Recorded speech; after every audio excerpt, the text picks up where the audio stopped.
Good morning, Clearbranch kids. It's a brand new month, and so you know what that means. We have a brand new theme.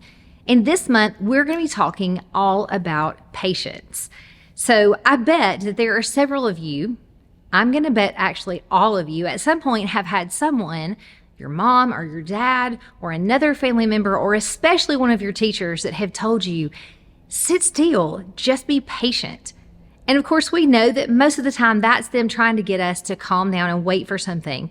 And that's kind of where we're going with that. True patience is waiting for something for however long we need to, even though what we really want is to have that or do that right now. And there are a million stories in the Bible that can teach us about how to have patience, or can teach us stories about people who have had patience, and just as many who can teach us about people who were very impatient. But today we're going to hear from someone who was considered one of the wisest people that's ever lived. And we've talked about him a lot, so I'm hoping you're going to remember that we're talking about King Solomon. Now, you may remember that King Solomon was actually the son of King David, who died when Solomon was very young. And he was not that much older than you guys when he became king. And even though he was so young, he had been taught by his father the most important thing he could do was to love God and to do everything in his power to take care of God's people. And so even though Solomon was still technically a child, his heart was definitely in the right place. And he was very worried that he didn't know all the things that he needed to know in order to be a good king and to take care of God's people. Well, not long after he became king, God appeared to Solomon in a dream. He was very proud of how Solomon had acted already, and he told Solomon that he was proud and that he could choose one thing. He could pick any one thing, and God would give that to him. And even though Solomon was a kid, he knew exactly what it was that he wanted and needed, and he asked God for wisdom. Now, God gave that to him, and luckily for us, Solomon wrote down many of the things that he learned from God in a book of the Bible called Proverbs. And that's where today's lesson comes from. There is one verse in particular that is a really good one as we kick off our month about patience. And it is this, Proverbs 14:29. Anyone who is patient has great understanding, but anyone who gets angry quickly shows how foolish they are. So let's think about those two different parts of that verse. First of all, anyone who is patient has great understanding.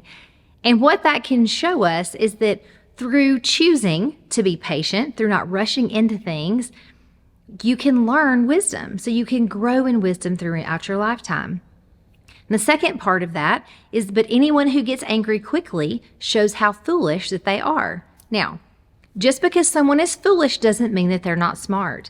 There are plenty really smart, foolish people out there. But what Solomon's trying to tell us is that when we let ourselves react to a situation in anger, that we can oftentimes make ourselves look silly, look foolish, or do things or say things that we're not going to be proud of later. Maybe things that we had wished we hadn't done. And so what Solomon is trying to tell us here is that, first of all, we can grow in wisdom by choosing to be patient.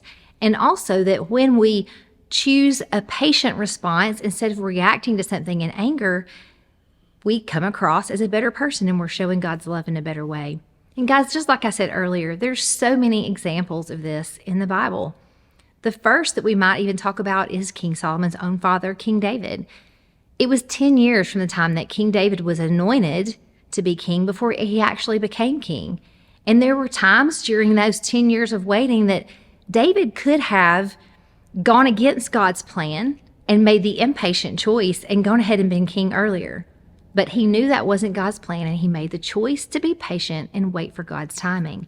Another great example is Joseph. Remember when Joseph was sold into slavery by his brothers?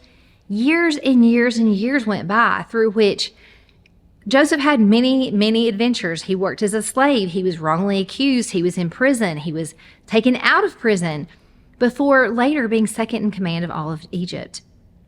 But of course, the best example of patience that there could ever be is Jesus. It had to be frustrating for Jesus that he grew up in a human world where there were probably a lot of times that his own parents, his brothers, his sisters, his neighbors really misunderstood Jesus. When he was just being honest and saying that he was the Son of God, there were probably a lot of times that they mocked him or rolled their eyes or maybe thought Jesus was just being kind of boastful.